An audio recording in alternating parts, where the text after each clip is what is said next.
If it's Tuesday, that means Apex Energy Cup Series racing from the Slingshot Racing League. Welcome, everybody. I'm Ellis Thomas in the booth, joined by Chris Smith tonight. Tonight, we're bringing you live racing action in the Gen 4 Cup cars from Darlington for the Apex Energy Southern 250. The track Too Tough to Tame, as Darlington is known, is fast, unforgiving, and treacherous, showing no mercy for even the slightest on-track errors in judgment.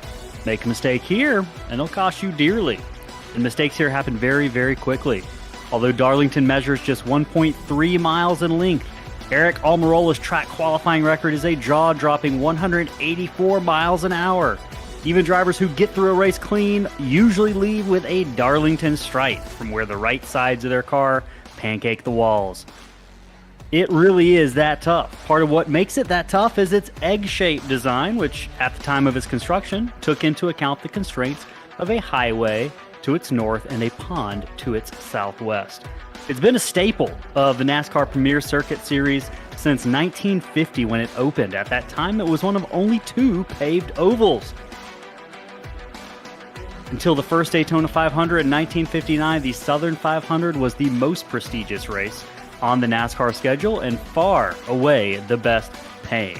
It's also produced a lot of good finishes, including Kurt Busch edging out Ricky Craven by a mere 0.02 of a second in 2003. Chris, tonight we hope to have an exciting race, and just like back in the day, this is one of the highest paying races of our season, with a winner taking home the $25 crown jewel check at the end of the night. What's that driver going to have to do to cash in come that checkered flag? First off, they're probably going to have to manage the most difficult track on the entire Cup Series schedule. Like you said, this track doesn't get the nickname Too Tough to Tame for no reason at all. This is a very, very difficult track, very slick track, where drivers are going to be wearing out their tires. So managing the race will be super important tonight. We've got 183 laps around this track. This is a long race, 250 miles. So there's an extra set of tires in the pits, 4 total. Including the one that you start the race on. Fuel window about 45 to 50 laps tonight. We saw some differing pit strategies last week at Milwaukee. With this extra set of tires, I'm willing to bet that we might also see some possible strategy play again tonight as well. Absolutely. Hey, well, we're going to mix it up a little bit tonight. Before we get to the national anthem and qualifying, we're going to bring in Slingshot race car driver Brady Power, starting that number 22 car tonight. Brady Powers, this is a Slingshot booth. Chris Nellis, you got a copy? Yes, sir. Hey, so, well, good luck out there tonight. We noticed that the starts of these races past couple of weeks haven't gone well for you. What is the plan these first couple of laps? What do you think is going to be the most challenging thing, A, to get through in the first 5 laps, B, the entire night? One strategy that I'm going to try to work on tonight is actually just taking it easy on the start, not really getting in people's way, not really trying to race anybody, saving my tires, trying to avoid all accidents if possible. and just running like that. And if I can get the first, I don't know, 20, 25 laps down, I feel like then I should start running the car. Field will be a little bit more spread out, and I can actually start running it and see where I can end up. Awesome. Well, one of the other things we're wondering about before we let you go for qualifying is pit strategy tonight. You've got 4 sets of tires. How does that kind of change your way of thinking about how this race is going to go in pits? I take 4 sets of tires, and I take it as I've got really 3 extras. I only like to use 1 set of tires, 2 if necessary, but I'm thinking it's not going to be too many stops tonight. A lot of I don't think there's going to be a lot of cautions. This is a very caution-free league, so I don't think there's going to be a lot of cautions tonight, and I feel like it's going to play a big factor in the tires. That's why I'm going to take it easy a lot. But hey, well, good luck out there in that number 22 machine. Let's see if you can bring home a top 5 tonight. hopefully. Thank you, sir. Yes, sir. All right, so you heard from Brady Powers as we are getting ready for qualifying to begin here in right now. That's actually underway. We're going to tune back in to how drivers are going on the track and how their Q laps are going. But before we do that, we're going to get to our pre-race tradition of the national anthem here from Darlington Raceway. We'll be right back after the anthem.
All right, we are back at Darlington Raceway, the track too tough to tame.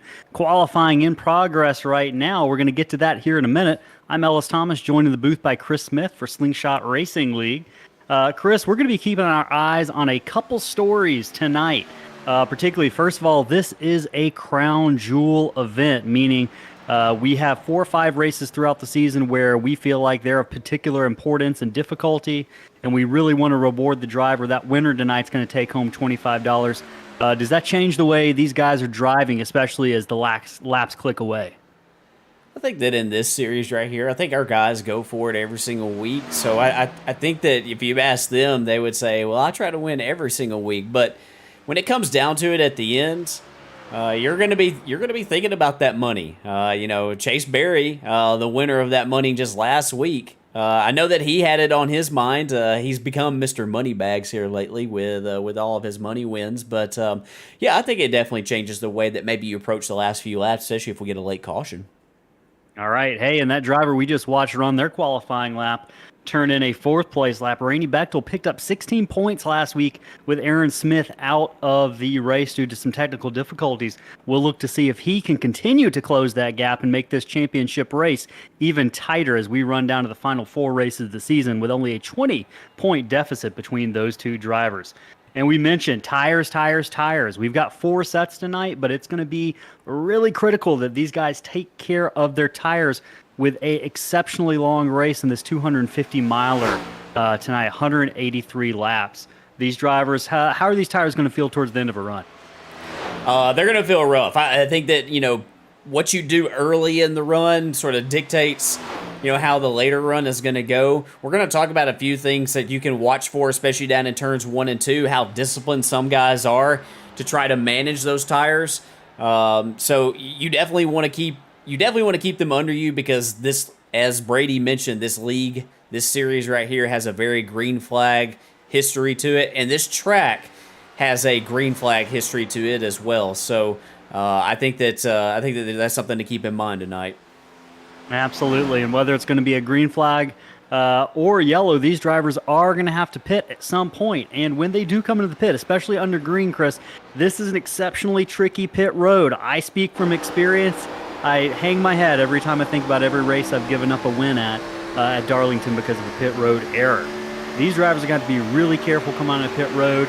If you've got a lot of brake bias dialed into the back of that car, these cars can get around in a hurry if you slam on those brakes too fast. So these drivers are really going to have to be on it in their pit stops tonight. Pit road entrance is very difficult. Additionally, high horsepower, low grip. We continue to talk about these new Gen 4 Cup cars and just how difficult they are to drive. Sure, our drivers are getting more used to them. We've got some of the best drivers on the service, but we've still seen almost each one of these guys have a moment in this new car. Yeah, we definitely have, and I think that this week might be the week that they're really, really tested with that tire wear. So we'll see how they manage, especially on corner exit, trying to keep those right rears underneath them, trying to keep their right fronts underneath them as well, especially down in turns 1 and 2. Absolutely. And hey, one more thing we'll add is you're looking at the grid right now as these 13 or 14 drivers line up to take the green.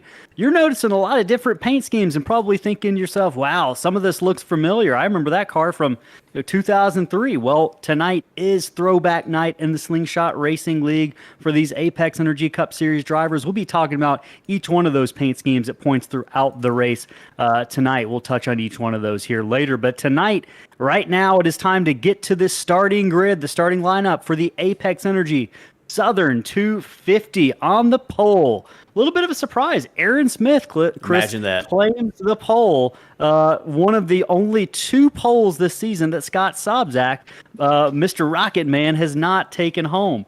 He'll be starting in that 81 on the outside of Aaron Smith, on the outside pole in second position. In third, a new face, but a familiar face. If you've followed Slingshot Racing for the past year, Justin Wilson, our inaugural champion, running that 58 car on a one-off tonight. He'll be a driver to keep an eye on to see if he can challenge Aaron Smith to get that upset win tonight. Randy Bechtel, his payday teammate, running that X-side paint scheme on the outside of row 2.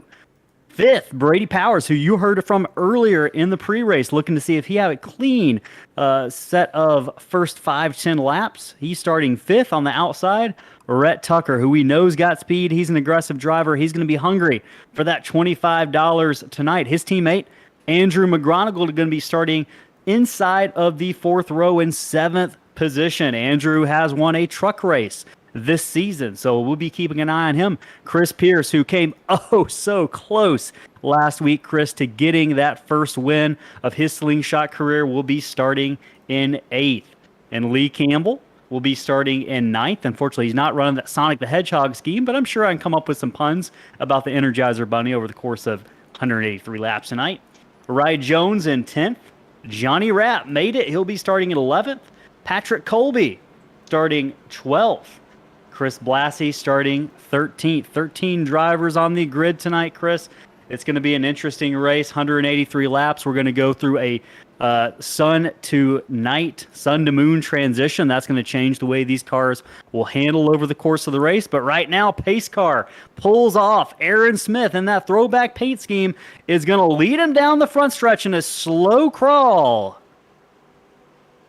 Inches towards the finish line. Green flag is out. Scott Sobczak gets a really nice start on Aaron Smith, and Sobczak is going to jump into the lead, and Smith is not going to challenge him in this first lap. We see Andrew McGonigal loose down on the apron back there in about 12th position, but he's going to hang on to it. He'll gather it up, and right now Scott Sobczak is pulling away a nice little lead from these guys.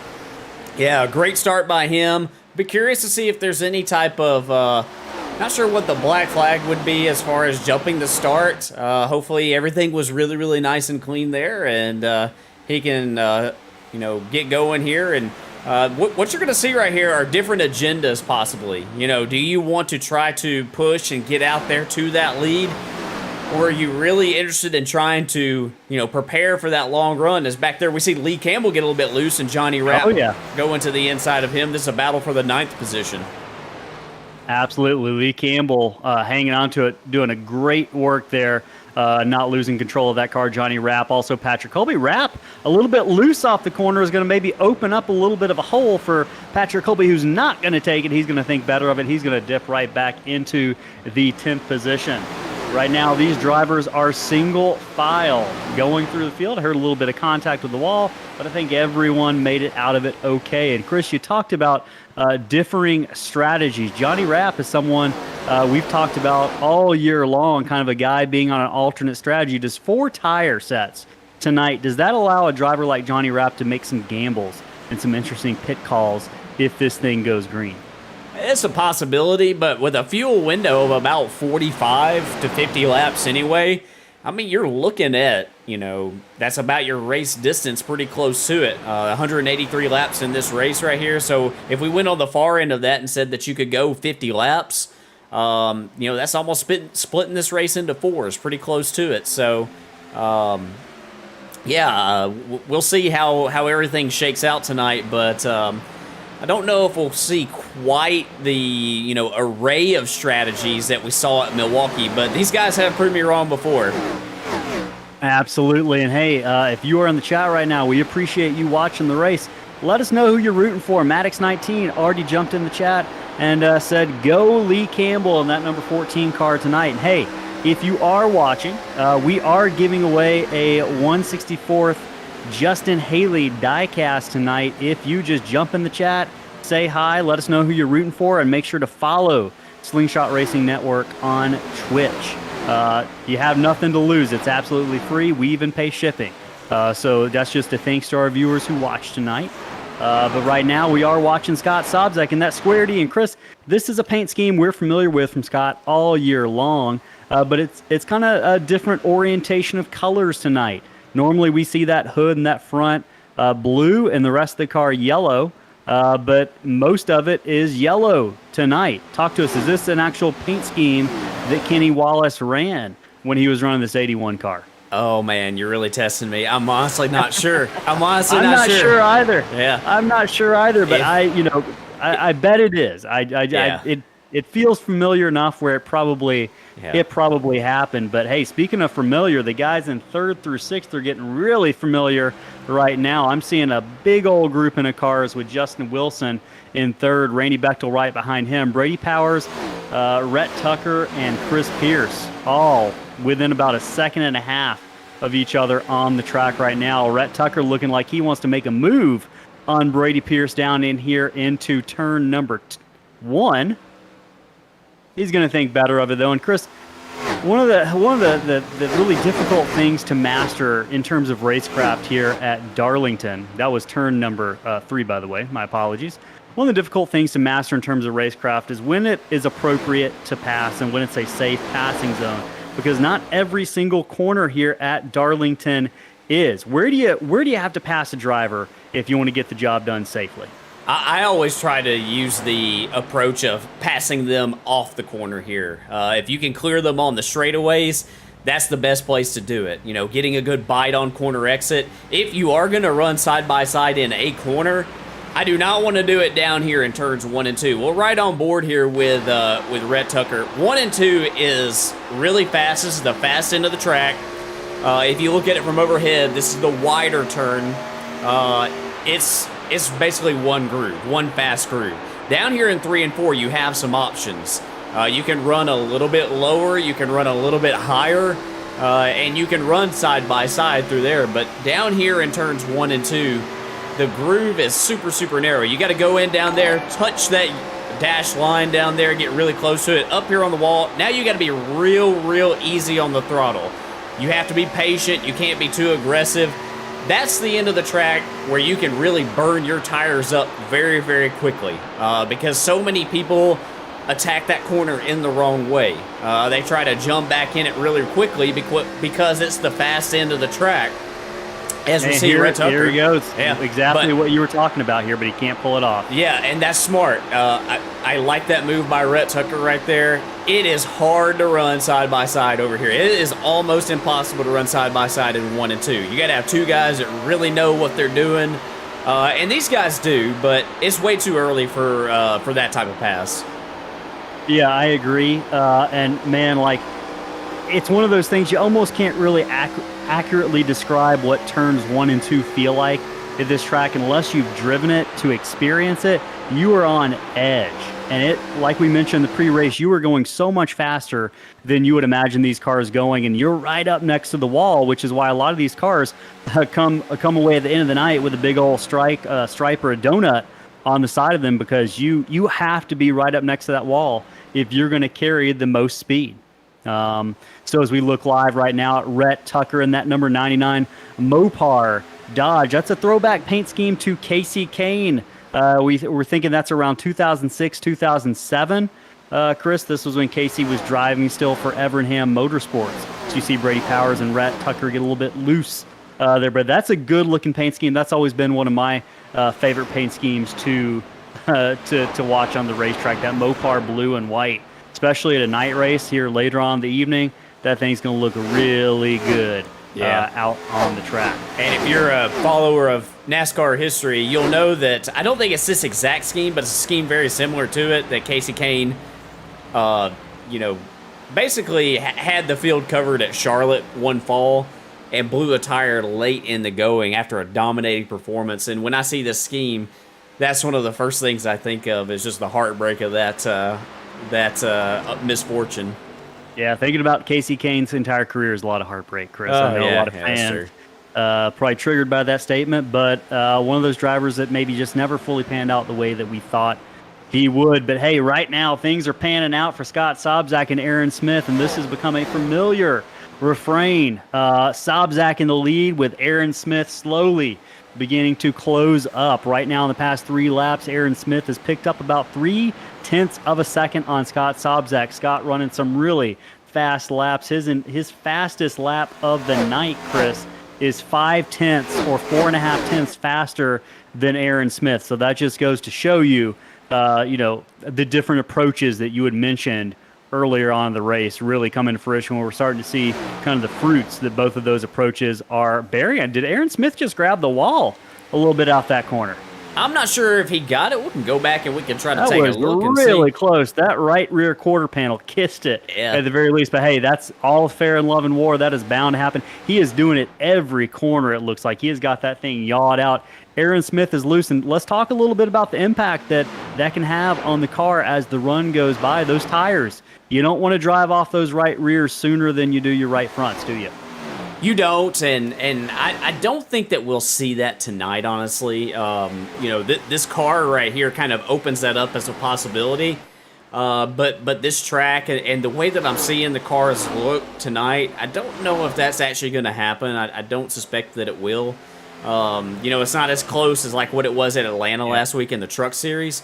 But one thing I am noticing, I think by the looks of Aaron's car, and I noticed this on the 58 and the 18. Oh, we got a crash. Looks like Rye Jones and, let's see, Chris Pierce had contact with each other. That makes 2 weeks in a row, but both gathered up. Chris Pierce made a good save, but he's in the wall here. I'm just looking at that replay right now. Looks like he got in the wall and kind of came down into the 7. So, looks like that was just, Rye Jones had nowhere to go. Chris got in there just a little bit hard. Both cars are going to walk away. We'll go back and look at this on the straightaway. I think that you're going to see Rye Jones peek a little bit to the inside here. This is a tough pass to make, and he backed off, but I think that got Chris Pierce a little bit off of his marks, and he just, I think he just drove it in a little too hard, a little too deep, and yeah, like I said, he was a little bit off his marks, thinking that Rye Jones was going to look to the inside. Yep. Another battle we might want to follow is the battle for 5th place right now between Brady Powers and Rhett Tucker in that number 99. Rhett continues to hound the back of that 22 car and looking like he's going to be able to make that pass here. He draws up even in the Boeing backstretch with Brady Powers. Rhett Tucker is going to complete that pass, it looks like, for the 5th position. Rhett Tucker moves into the top 5 in the Apex Energy Southern 250 from the Slingshot Racing League. That's how you do it right there, as we see Rhett get a little bit loose off the corner, but doing a real good job tonight. Smart driving by that driver in that number 99 machine. Yeah, when we were riding on board with oh, Aaron Smith's in trouble. Oh, Aaron Smith on the Boeing backstretch. Let's see if we can find out what happened here. This is an example right here of this huge apron here. It does not draw a caution. We'll go back and we'll see if we can see what happened. Oh, just like before, he got a little bit high down in off of turn 2, smacked the wall. Does a nice job of corralling it off the wall on the inside. That was a great job, but that's going to push the driver of that number 1 yellow machine back to 9th place, Chris, and that's going to have huge championship implications, because Randy Bechtel, your 2nd place driver in the points, right now is running in 3rd position. This is the first mistake we've seen Aaron Smith really make all season long, over the course of maybe 2 seasons that he's been driving with us, Chris. So that's surprising, and that's going to be interesting to watch how he reacts, because Aaron hasn't really faced much adversity over the course of this season. So this is where we're going to see this driver's mettle tonight, really, Chris, is how he's going to react to this early race incident here on lap 24 of 183. Yeah, and you know, we were riding on board with Brady Powers before, and when Rhett Tucker made that pass, you could hear the pedaling going on off of turn 2. That's the corner that I mentioned before, turns 1 and 2, where you have to just be patient. You got to be patient with the throttle. You got to be patient with how much you feed and when you feed, because you can really just destroy your tires down there. We've seen Aaron a couple times a little bit loose off of turn 2. That's unfortunate. Oh, we got a car spun sideways on pit road. Johnny Rapp, if he's blocking pit road, I don't know the iRacing code. He's going to get it going. We're not going to have a caution, it doesn't look like. But Johnny Rapp making what appears to be an unexpected pit stop on lap 26. I think he got into the wall just about a lap or 2 ago. Chris, sorry to interrupt you there. Oh, no, you're good. Yeah, he did tag the wall off of turn 2. Decided to bring it into pit road right here. And I think that... I don't know if Johnny's throwing in the towel here, but it very well could have been. Yeah, Johnny is admittedly a bigger fan of the trucks than he is these Gen 4 Cup cars, so that would not surprise me if that was what was happening right there. So Johnny Rapp, really the first victim of Darlington tonight in 13th position. Right now, though, it is all Scott Sobczak in first place, and his closest challenger, Aaron Smith, having some trouble just a few laps ago. Justin Wilson is in 2nd place. We mentioned Justin being a driver that most Slingshot viewers and fans are going to be familiar with. He is our inaugural champion in the 87 series he ran last summer. He won almost won our Next Gen series, finished 2nd to Aaron Smith. But Chris, I'm gonna let you take it away here, because I know you want to talk about this paint scheme a little bit, being especially one from your favorite driver. Yeah, so I grew up a huge Mark Martin fan, and this paint scheme, those of you who have followed NASCAR for many years, you probably know this paint scheme very well. This is the 2000 Winn-Dixie Ford that Mark Martin used in what was supposed to be his last Busch Series season. He wound up coming out of retirement, big surprise, and run a few more Busch Series races. But when Mark Martin was in this Winn-Dixie car, he was about 10 feet tall. And he showed up on a Saturday in the Busch Series in this car. You could almost just pack it in and go home, because he was going to be the victor on that day, or you're going to have to go through him to get the victory. He was dominant in this car. I think he won probably 70% of the races that season in this car. It was a really, really strong combination, and it's a cool paint scheme. I'm glad that that Justin's running that tonight. Absolutely. One of many cool paint schemes we've got. Hey, I want to check out the battle right now for 8th position between Aaron Smith and Chris Pierce. I'm not sure if I'm caught up. Okay, sorry, my camera was not caught up. Aaron Smith just made the pass on Chris Pierce for the 8th position. I'm just curious to see how quickly Aaron Smith, the championship leader, is able to pick his way back through the field after that lap 22 incident on the backstretch. Yeah, on entry to turn 1 right there, what I'm noticing is it looks like Aaron Smith, I think I was going to bring this up earlier, it looks like Aaron Smith and a couple other cars I've seen, noticeably like the 58 and the 18 as well, they've got a lot of rear brake dialed into their cars tonight. They've taken the front brake out of it. Those of you who aren't familiar, there aren't many adjustments that you can make in a fixed setup race like this one, but one of the things that you can do is dial that front brake forward or backwards.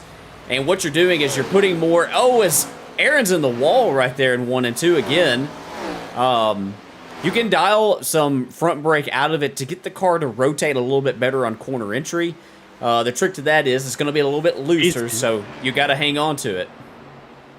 That number 1 car is certainly loose tonight for Aaron Smith, Chris. He's again in the wall on the front stretch there. How many times can you do that and get away with it?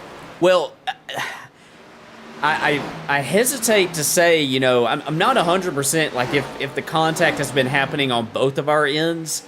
There are some tracks and cars where you can get away with hitting the wall and sort of use it to turn down the track a little bit. We've seen some guys this season in a few of our races try that, most notably at Irwindale.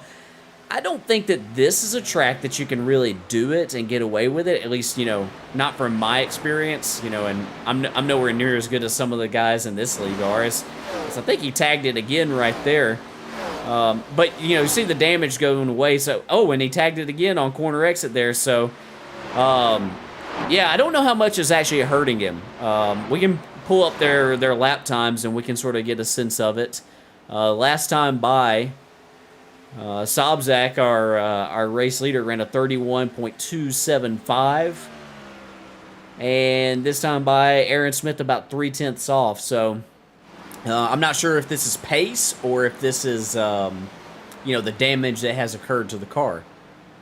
Yeah, and hey, one thing that is worth mentioning, just as applies to the whole field right now, Chris, we're looking at about 2 seconds of fall off just in about 36 laps here, as we're probably about 13 to 14 laps away from a pit stop. So that's a lot of tire fall off, and normally that's going to be something that's advantageous to Aaron Smith in that 1 car. But tonight we're really seeing him struggle, whether that damage is hurting him too much. You got to imagine there's a point to where those X's very well might add up. But hey, I want to take a second to shout out to our folks in the chat right now. We got a Patrick Colby fan saying, "Go Patrick Colby." We've got someone looked like they're rooting for Austin Greer tuned in and watching a great race tonight.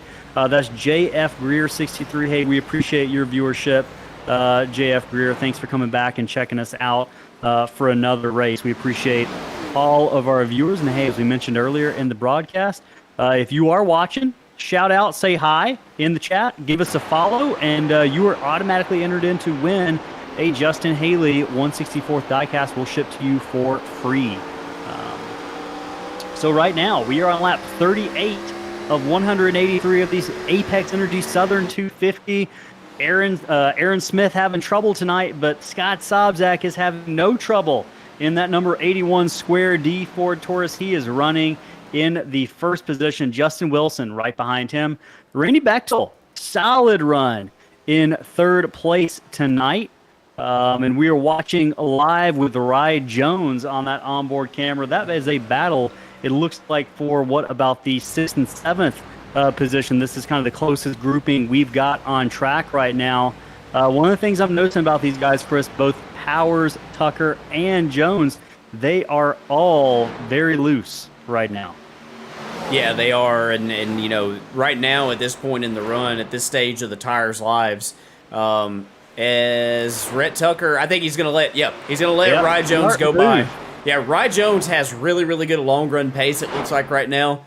I think that he's done a really nice job of saving his tires, conserving, and trying to get to this point of the run right here. He's in the same voice chat as his payday teammates of Justin Wilson and Randy Bechtel, who are also running well. who also look like they have some good long run pace too. The past couple laps, it looks like to me that the 58 is whittling down the, well, I don't know. It's kind of swinging back and forth a little bit here. Yeah, so. they're trading back and forth fast laps here. Yeah, I'd say that, the 81, the 58, the 18, they've all got pretty good long run pace, along with this 7. I think that Rye Jones probably wishes he had a little bit better track position. I feel like he probably wishes he was a little bit closer to these guys, but hey, if you got the long run pace, you're going to have a good night tonight, I think. I think you're absolutely right. And hey, Rye Jones, quick shout out, great run last week that was marred by some late race collisions. We saw him kind of take an alternate pit strategy late in that race at Milwaukee in the UD Awards 200 from the Milwaukee Mile, and ended up being in position to win, but ended up having some late race contact with both Scott Sobczak and Chris Pierce. And I think eventually Rye Jones just kind of parked it after that contact, probably frustrated with himself just a little bit.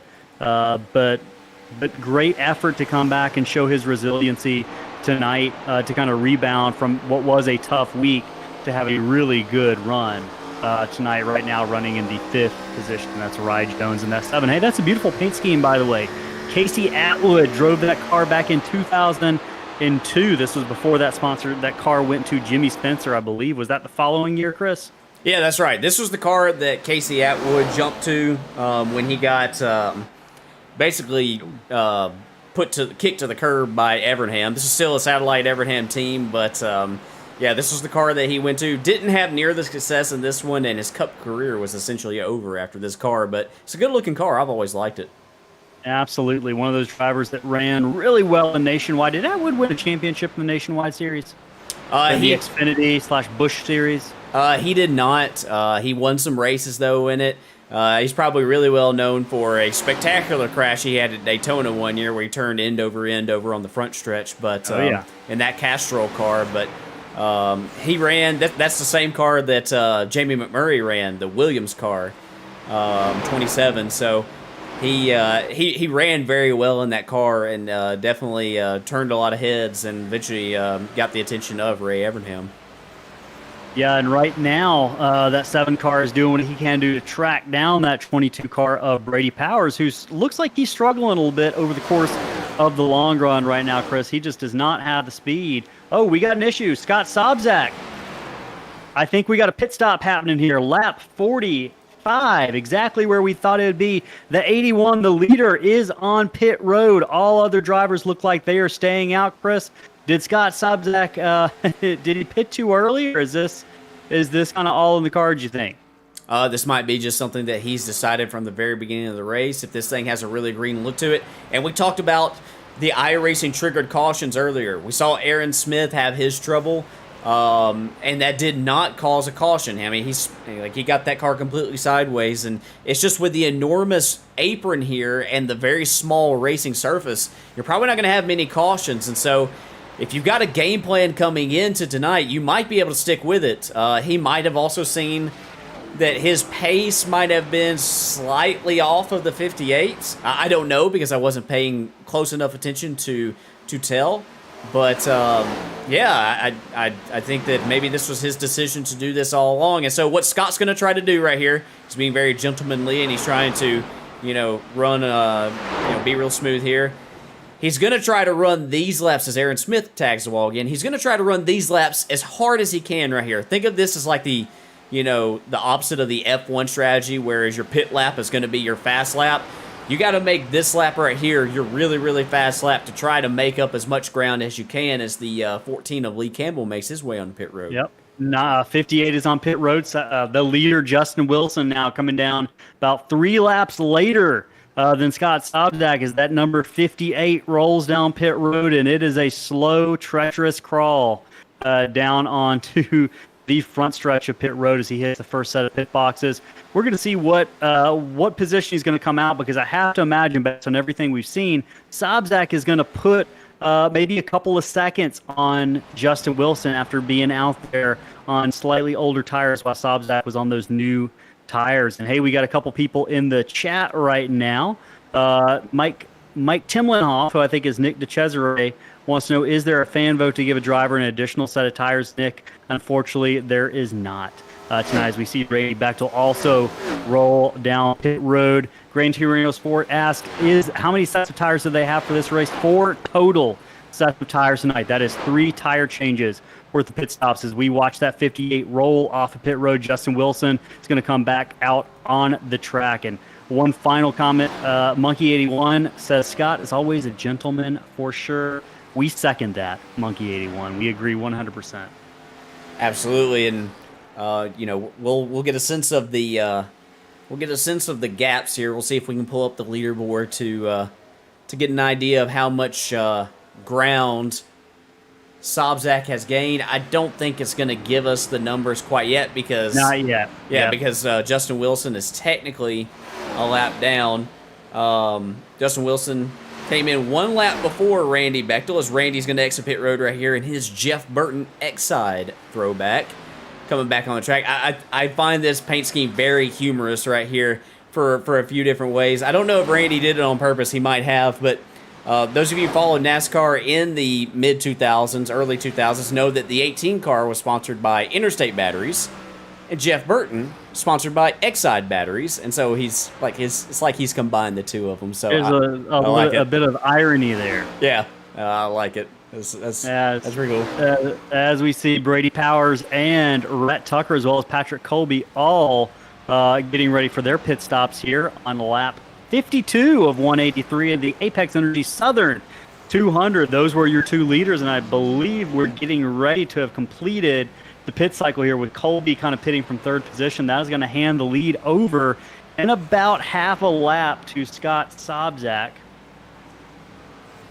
Yeah, and it looks like the gap's almost 9 seconds now.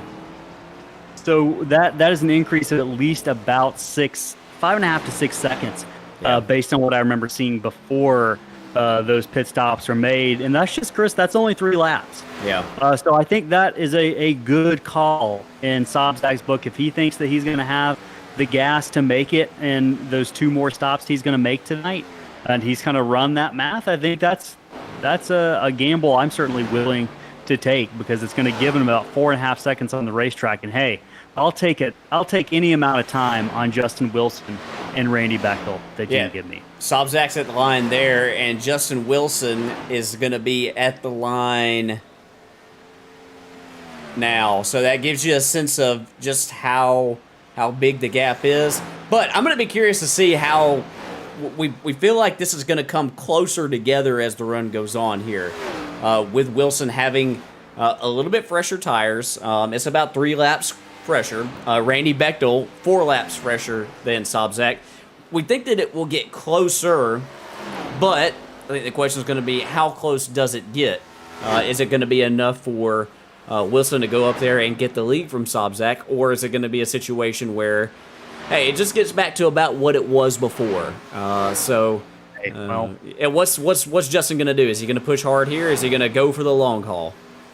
Well, someone who's pushing hard, I can tell you, back in the 5th position is Aaron Smith, who's looking to set up a pass on that 7 car of Rye Jones. And Aaron has moved up to the 5th position inside the top 5. We saw Aaron Smith have some trouble earlier in the race, and right now he is trying to thread his way back through the field. He's going to go inside Rye Jones, runs turn 4 a little bit high, and looks like Aaron Smith is going to be in position to make that pass into the 4th position. So one of the things I'm looking at is, A, how long does it take that number 1 car to make his way back through the field? B, he's not used to being back there and driving with a lot of these guys, Chris. So that's going to be something we have to watch, is when he gets up to the bumper of Randy Bechtel, when he gets to the bumper of Justin Wilson, how does he react? How do these guys race him? And that's going to be something we're keeping our eyes on for sure. Yeah, definitely. And, Aaron's been used to controlling races this season. I would say, with the exception of the All-Star race right here, this is the most adversity he's probably had to deal with all season, other than his technical issues that he had last week at Milwaukee. This is probably the most that we've seen him have to do this. But I will say this, in the course of the green flag pit stops right there, we didn't catch his pit stop. We didn't catch his entry to pit road or his exit. But I want to say that he gained a lot of time because he came to pit road on the same lap as Justin Wilson, and he's done a really nice job. I do know that Brady Powers, who was running, up ahead of Rye Jones, I know that he's a spot or two back now because I think he stayed out a little bit longer than some of these guys. He is. I think that Aaron Smith and Scott Sobczak were two of the earlier cars to pit, and the time that they made up on that pit stop, I think, is solid evidence of that. Hey, Gran Torino Sports says Darlington's nicknamed the track Too Tough to Tame, and we are reminded of that as we've watched several of these drivers, including Aaron Smith, get into the wall and have early troubles tonight in the Apex Energy Southern 250 from the Slingshot Racing League. Right now, we are on lap 60 of 183. We're going to step away for a moment to hear from our partners who make all of this possible. We'll catch you on the other end of this break.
How do we get these one-of-a-kind amazing trophies?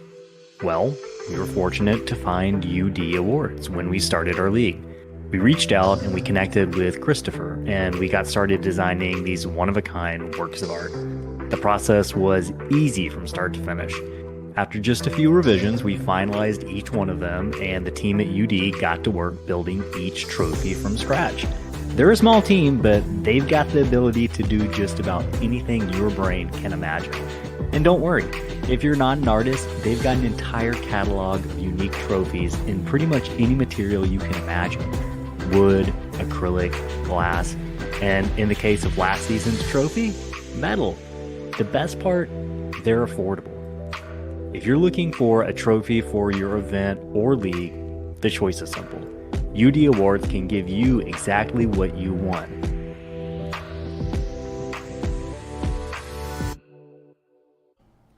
Are you looking for high-quality, affordable sim racing paint schemes and graphics? Then look no further than Evan at Evan Pienta Designs. Driven by speed, Evan Pienta Designs offers a multitude of sim racing graphics, from liveries to social media graphics to team and series logos.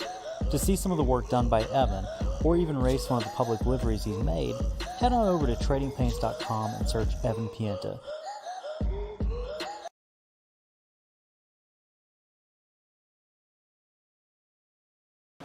All right, welcome back to Darlington Raceway from the Apex Energy Southern 250 from Slingshot Racing League. I'm Ellis Thomas, joined by Chris Smith in the booth. We got a battle right now, hot battle going on for sixth position between Brady Powers and Chris Pierce on the wall just a little bit. Brady Powers and Rhett Tucker battling it out for sixth position. These guys have been together on the track all night long, Chris, and I have to say I'm impressed with how patient that 99 driver has been with that 22. Is there a point where we might see the patience run out, though? I have to believe we might be inching closer towards that. I think that, I think they got very comparable pace tonight, and I think that even some of your more aggressive drivers, I think that they know that this place is just different. As they say today, this place is just built different.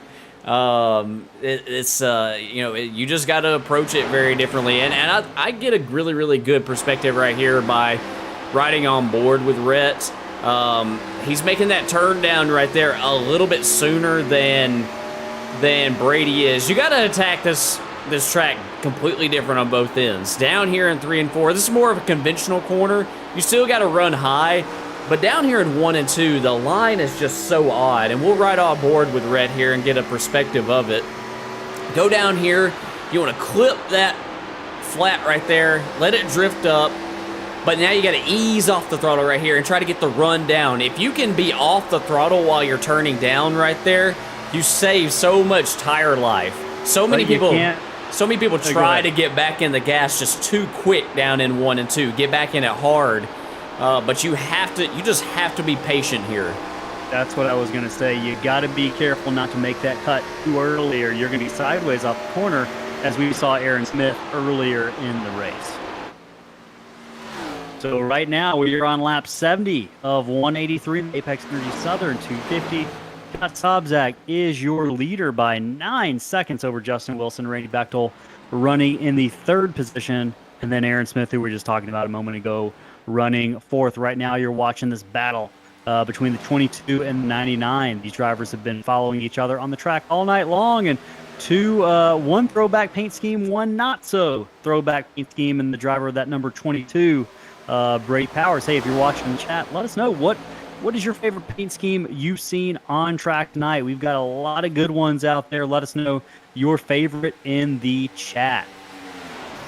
Meanwhile, we got a battle going on right now. Yeah. Sorry, we got a battle going on for the 8th spot as Patrick Colby, who's another driver I think has been really patient tonight, is going to make the pass on Chris Pierce, move up into the 8th slot.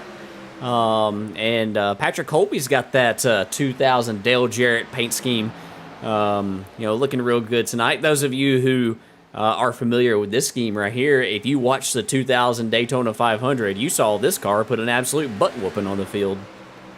Absolutely. Dale Jarrett won that 2000 Daytona 500, that quality care Ford Taurus. Right now, though, he is pulling away from that number 25. Chris Pierce really struggling tonight in a way that we did not see him struggle last week at Milwaukee. Chris had some early issues on the racetrack with Rye Jones earlier tonight. Before the moon came out, but right now he's still looking like he's dealing with a car that is not handling much to his liking, Chris. And for 183 laps around here tonight, you better hope you have a car to your liking. As he rolls around in the 9th position, Andrew McGronigal running in the 10th position, a guy I expected to see maybe running a little bit closer to the front tonight. Andrew's done a really great job in the Apex Energy Truck Series, but just hasn't quite had the speed that he's shown in that Truck Series here in the Cup Series tonight. But he's running a pretty good race. We saw him on lap 1 have a moment that probably took all of our breaths away. Got sideways down the apron, but managed to hang on to it. And he's continuing to do good work in that also. From the year 2000 paint scheme, that McDonald's car driven by Bill Elliott back in 2000. And correct me if I'm wrong, he was driving for his own team, Chris, right? Yes, this was actually the last year that Bill Elliott drove for his own team. He basically sold this team to Ray Evernham, and this the sort of like the bones of this team, if you will. What was left behind of it eventually became Evernham Motorsport. Some of the equipment went there. As they made the entry with Dodge into the NASCAR Cup Series. But, Andrew right now, he's actually made up some ground a little bit on Justin Wilson here in the last few laps. I know they're not on the same lap, but Andrew's got slightly fresher tires. He's gone a little bit long on this on his first stint, and so he's we'll see if he can get a caution here and possibly get back on the lead lap.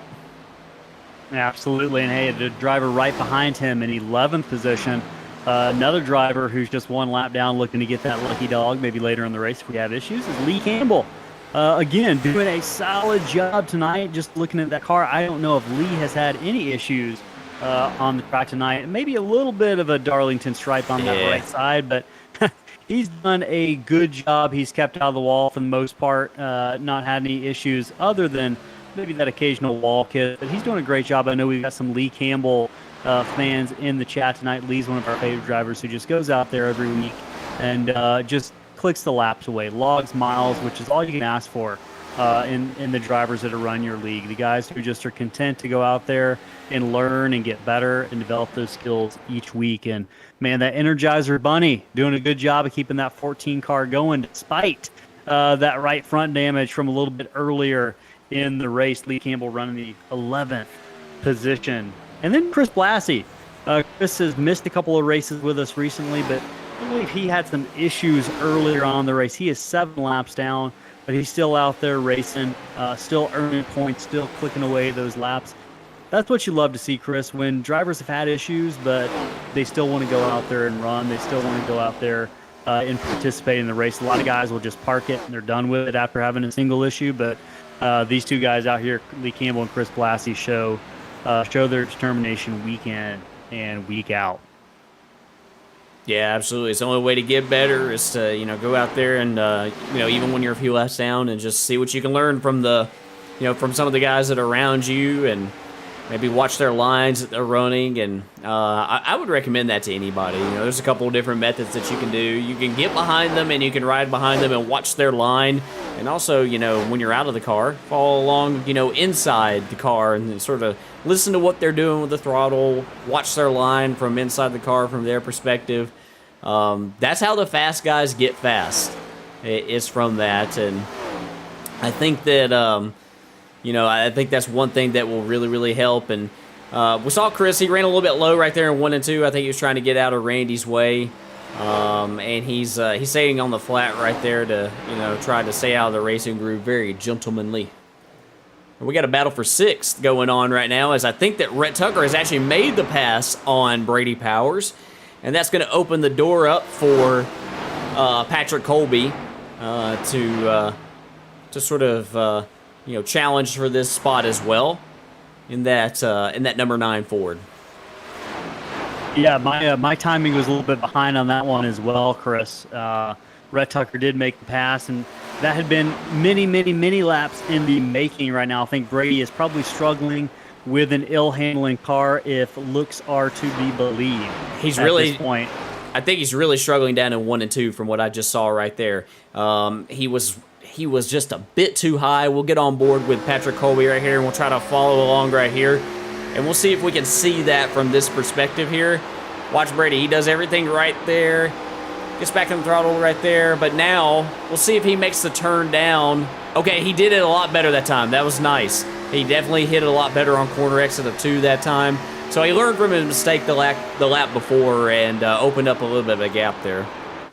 Yeah, so again, Patrick Colby exercising patience. That's the name of the game here at Darlington. There's only a couple good passing opportunities. And as you mentioned earlier, the broadcast, Chris, the best place to pass is setting it up on the exit of a corner and getting that run off so you get underneath the driver and complete that pass before you get into these tight corners, especially that tight turn 3 and 4. Hey, the votes are coming in. We've got one viewer, Gran Torino Sports, who really likes that McDonald's car. That does not surprise me because I know that viewer is a Bill Elliott fan from back in the day. So continue letting us know what paint scheme you're seeing out on track that's really vibing with you, which one you like, whether it's your favorite driver, you just like the colors. Let us know in the chat. And hey, Chris, we are about, I'm guessing, 5 laps away from another pit stop. And one thing I'm going to be keeping my eye on here as we inch across lap 85 of 183 is, did Justin Wilson learn anything from that last pit stop and that last pit sequence? Because right now he's gained about 2.3 seconds on Scott Sobczak over the course of this run. But one of the things I'm noticing about the time is it stalled out quite a bit from maybe the last few laps. So I don't know if that's just normal tire wear, just catch up with Justin Wilson. Maybe he's driven those right rears off a little bit soon. But do you benefit by maybe trying to pit a couple laps before Scott Sobczak can get down pit road? It's a possibility, and I mean, I think there's a chance that we could see it. Justin's also, Justin's a really smart racer. We've raced with him. He's a cerebral racer, and so, he might have a game plan coming into this, but, he has a very good sense of the race and the direction that it's going right here. So, I mean, he's one that could call an audible. Randy Bechtel as well. He could also make that same adjustment too. I think that Randy has come a little bit closer to Justin here over the course of the run. Just that 1 lap difference between them. Justin gained some time on Scott, like you mentioned, but I just don't feel like by the time that Scott makes his next pit stop, I don't feel like that he's gained enough ground. The gap was about 3 to 3.5 seconds before the pit stop, and right now, the way it's sitting at about a 6.5 second gap. So, and like you said, we're not too long away from the pit stop. So I don't think Justin's going to be able to make up the ground that he needs to make up here. And so, is Justin going to run the same amount of laps that he ran before and just increase the tire difference between them on the long run as he tags the wall a little bit off of turn 2 that time? I'm not sure what he's going to do. I think there's a chance that he could, call that audible and maybe try to come in a lap before Sobczak does. Sobczak's coming in this time, I think. Yep, he's on the flat. Sobczak, 81, hits the flat for pit road. Clean pit road entry. Looks like he gets down to the required pace, pit lane speed. Sorry about that. And it is a slow crawl down pit road right now, Chris, for Scott Sobczak, who makes that call to come in earlier. And we mentioned Justin Wilson might give up a little bit more time here by staying out, but what he's going to do is he's going to benefit from the extended tire life. He's just going to increase that gap he has on Sobczak in terms of fresh tires. Now we'll probably be up to about 8 or 9 laps if we keep the same trends we saw last time. As Sobczak rolls into pit road right now. Justin Wilson is down pit road. 81 pitting forced the hand of that 58 car. Yeah. Also now rolling down pit road. So now it appears that Justin Wilson is going to be on the defensive here, essentially trying to keep track with Scott Sobczak's pit strategy. That says a lot about maybe the long-term speed he thinks he might have on Sobczak, I would imagine.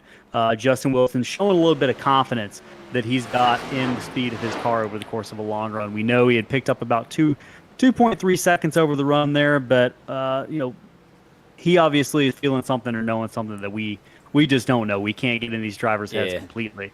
So the gap right there wasn't the same amount of laps between the pit stops. I think it was about 3 laps between them that time. Justin called the audible there and said, I couldn't gain the ground that I needed to gain, so I'm going to come right now. I'm going to come to pit road this time by. And what we saw when he did pit, you can see how those rear tires locked up. That just speaks to how much he's got that brake dialed to the rear.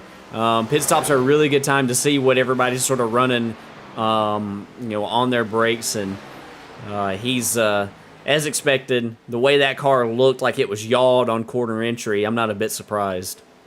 Oh, we got an issue. I thought I saw Aaron Smith having a crash, but maybe not. He might have got the wall. Oh yeah. He got loose on entry to 3. Coming on the road. Okay, he's got those wheels cut.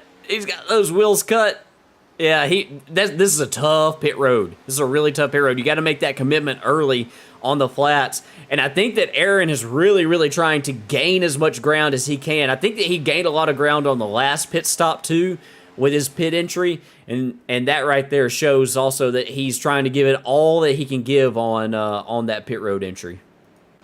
Absolutely. So right now our leader is Rhett Tucker in that number 99 Dodge as he passes Randy Bechtel to put Randy a lap down.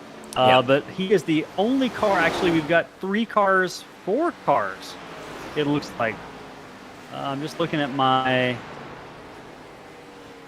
Yeah, it looks like Rhett Tucker, Patrick Colby, Brady Powers, Chris Pierce, as far as the guys who were lead lap before this started, those are the 4 that are still on track as Brady Powers hits the pit lane.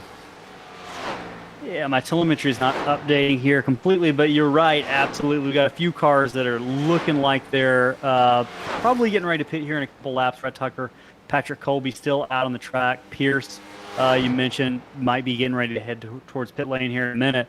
Scott Sobczak is in fourth, and that really will become the leader once these three cars pit, Chris. Scott Sobczak in fourth. Justin Wilson is that car we're keeping an eye on, and right now, I don't see Justin Wilson anywhere in view of my camera view on Scott Sobczak. So that tells me just one lap. An eyeball. Yeah. That's just the 1 lap difference right there of what Sobczak was able to gain on him. And I think that Justin knew that. I think that's why he didn't go like the multiple laps that we saw last time. I think that he decided that he was going to, soon as that 81 pits, can't give up all that time because it's just going to be hard to make up as much as what he's got to make up. Scott's doing a really nice job tonight of managing the race. Kudos to him. Hey, but what I can tell you is Justin Wilson made up a lot, actually. Oh, my telemetry lied. I thought he made up a lot of time. It's looking like he lost about maybe a second or so on that cycle, maybe a second and a half. He's about 6 seconds back from Scott. Maybe it's about 10 seconds. I think he's about 10 seconds behind. Okay. Sobczak. Yeah, you're right. Yeah. You're right. So it's Sobczak's opened it up on him. I also think that at this stage of the run, just looking at how hard each one of them is pushing, I don't think that Justin is pushing near as hard as Scott is at this point in the run. I think that, I wouldn't say that Justin's throwing in the towel, but I think that he's, accepted like, hey, I'm not going to be able to make up as much ground as what I need to make up to go up there and make the pass. So, hey, I'm just going to try to do what I can to manage the tire life this time and, try to make sure I have good speed at the end of the run. Because I think that he drove possibly a little bit harder on the last run than what he's driving at the beginning of this run. Absolutely, and Justin Wilson, like you mentioned earlier, a very cerebral driver. We watched Chris Pierce has come down pit road. Rhett Tucker and Patrick Colby still on the track. How long can these guys go? That is the question. They've got to be inching very, very close to their pit window right now, probably running on fumes at this point. Rhett Tucker was last on pit road about 49 laps ago. We said the fuel window right around the max was going to be 50. So I'd expect to see him coming this time, but Ry Jones right behind him is going to maybe make that a little bit difficult. I've got some concerns if I'm Rhett Tucker, unless he's going to let Ry Jones complete the pass here. Yeah, this is, I think the difference in tires right there kind of makes this pass a little bit easier than what people on equal tires would be going through right there on entry to one, because it is really, really sketchy. Oh, Tucker gets the wall just a little bit there off of 2. I would imagine we're going to see him duck down to pit road. We do. That enough. Means Scott Sobczak will inherit the lead here in just a few seconds. He was already closing on Tucker there in those fresh tires, but that resets the order back to the way it's been much of the evening in the Apex Energy 250 from Darlington Raceway. Right now, Scott Sobczak is your leader in that 81 Square D car. Rhett Tucker just pit. Patrick Colby also has pit. Randy Bechtel is going to be the second place car, Chris, and Randy... actually, no, Justin Wilson's going to be second place. Randy Bechtel is going to be third. And then Aaron Smith is going to be fourth. All 4 of these top 4 cars have a good bit of distance in between them right now. They've kind of separated themselves on the track. They're all playing nicely with each other. They've got a big sandbox to play in right now, so any sort of mistake by either one of those drivers isn't going to be the end of the evening, or at least cost them any positions right now. We've seen drivers like Aaron Smith and Justin Wilson get into the wall just a little bit throughout the evening. But hey, that's the name of the game. We'll remind you, the Darlington Stripe is almost a badge of honor here at Darlington Raceway. Most drivers earn it over the course of an evening here, and these drivers are 105 laps into 183. We are past the halfway point, and right now the biggest question seems to be, whose pit strategy is going to be better, Scott Sobczak or Justin Wilson? Is Justin in that 58 car setting himself up to have that long run speed in that final run of the evening? So I think that's the plan he's got, but we're going to see if that is going to be enough, or if Scott Sobczak over the course of the next couple of pit stops is going to increase that lead even more. Right now it sits at 10.2 seconds, but I can tell you it hasn't stretched out any since we last spoke about this a couple of laps ago. So that's going to be something we're keeping an eye on. Hey, I know we've got a couple folks here in the chat here for the giveaway, R.2010. I think I know who that is, and I think you should be driving right now. But that's okay. Keep it pretty wheel out there. I think that might be Rhett Tucker. I'm not sure. I think that's actually Chase Berry. Oh, is it Chase Berry? Okay. Yeah. Sorry to confuse you, Chase. We're sorry that you're not here tonight in that number 5 car. We miss you. You're not gonna clean up with the money tonight, but hopefully you'll be back next week.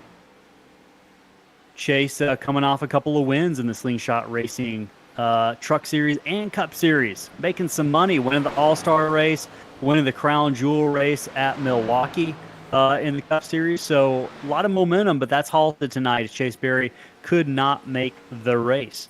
I was looking through the field right now, looking what kind of battles we've got going on. So one thing I want to bring up real quick is just how dominant this performance is tonight by Scott Sobczak, when the next car in his sights is the 5th place car of Rye Jones. I think that part of the thing that's making Scott so dominant tonight is the fact that he's pitting earlier than anybody else, but he's just not giving up the pace, I think, that maybe other people are expecting him to give up. I think that he is, he's been able to, come early. Yes, Wilson and Bechtel are gaining on him over the course of the long run, but, they're not gaining a lot, and this time by, I don't know how much they're going to gain at all because, everybody was really, really close on the laps they decided to come. Wilson, just a lap difference between them.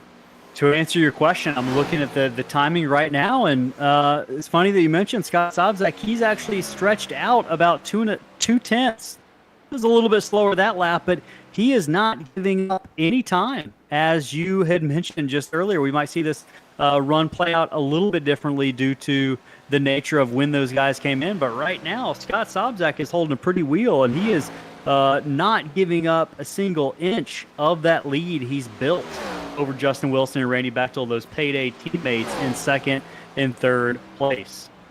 Sometimes you'll just see a guy do this here at this track. This track just kind of lends itself to that. A guy really hits on it. He's really on his game. He's got, and the difficulty of the track, I think, kind of, lends itself to this being a track where somebody might dominate the action. Oh, I hear some contact here. I'm not sure who it's with, but maybe with the 99 of Rhett Tucker. Oh, Rhett's got a lot of damage on the front end. Yeah, and I'm wondering if there's some contact between him and his teammate, Andrew McGronigle. Let's see if we can go back and take a look. Oh, yeah. Oh, he got into McGronigle. Oh, man. Chris Pierce, I'm sorry, not Chris Pierce, but Patrick Colby, I think, locked up the brakes, the rear brakes, trying to avoid that mess, and nearly spun to the inside. He did a nice job, but yeah, the teammates got into each other. Wow, was that that 94 really launched got up in the air? Was that net cut, or was that just full contact? I don't know. These cars have a tendency, because of the really high bumpers. Yeah. To sort of. Oh, it's Pierce. Oh, Pierce is on the wall now. Yeah, nice save right there to keep it under him and not create a bigger issue, but. Yeah, these cars create some lift in the back end because of, you watch the cars today, and the cars in recent years, the rear bumpers are a lot lower to the ground. The rear quarter panels are a lot lower to the ground than these cars were. And so I think it just, these cars have that lift in the back end. And I also think that's why you used to see more guys, before the era of the COT and the Gen 6, more guys spinning each other out. Because they were able to do it a lot easier with this car. Absolutely. And we see these truck drivers right neck and neck. This is an interesting battle right now for 7th, 8th, and 9th. Rhett Tucker in that white Mopar 99, Chris Pierce in the Folgers 25 red car, as we see Patrick Colby make a move to the inside down in turn 3 underneath that 25 Folgers car. That was actually turn 1, and you saw what turn 1. Yes, okay. I know it's hard to get it. It's easy to get it confused, but you saw what Chris Pierce did right there. That's what people do here on corner entry to turn 1, especially with as many laps to go here.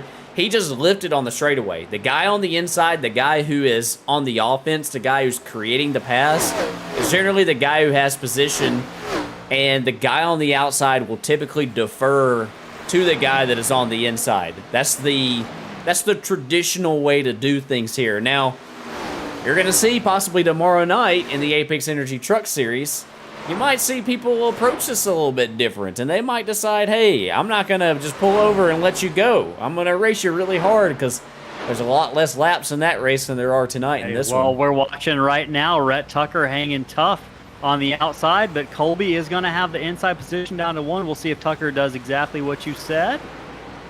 Christie does it. He rides it, and Patrick Colby lifts. Yeah.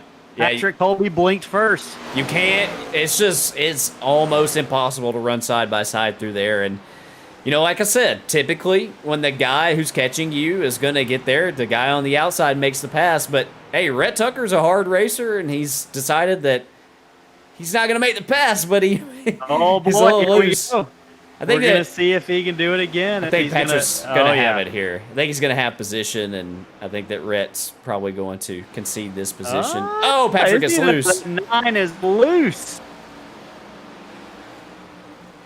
Oh, it's 25 gets the wall. Again.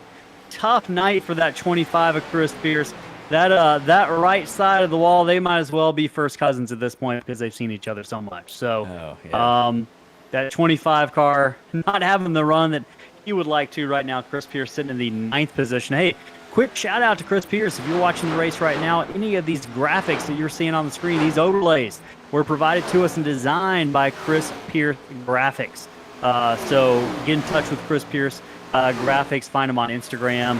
And if your league is looking for any sort of overlays, your broadcast is looking for any sort of overlays, he is your guy. He's done a fantastic job. Easy to work with, and I'm proud of the product that we were able to put out together, Chris, for our broadcasts. Yeah, absolutely. He does a really good job, and he's great to work with too. And if we ever have an issue or anything like that, something needs to be worked on, he's always right there to do it. And he's always quick to offer suggestions as well to try to make the product better. So shout out to Chris Pierce. Hey, let's look back up at the front right now. Lap 121 of 183 of the Apex Energy Cup Series live from Darlington Raceway from the Slingshot Racing League. Chris, what I'm noticing, that gap between first and second is actually growing, which brings to my mind a question, and I very well, as usual, might be off base with this. But is there any chance this 58 car is running a really conservative run to see if he can pit several laps? As I said, I'm wondering now, is he trying to really extend this tire strategy and put himself in a better position at the end of this race? Or do you think this is just Scott, just like we mentioned earlier, continuing to dominate and just clamping down each lap? Since everybody only has one set of tires left, everybody's on their third set now. Since everybody's only got one set left, I think it's kind of got these guys who are back behind Sabzak in a box right now.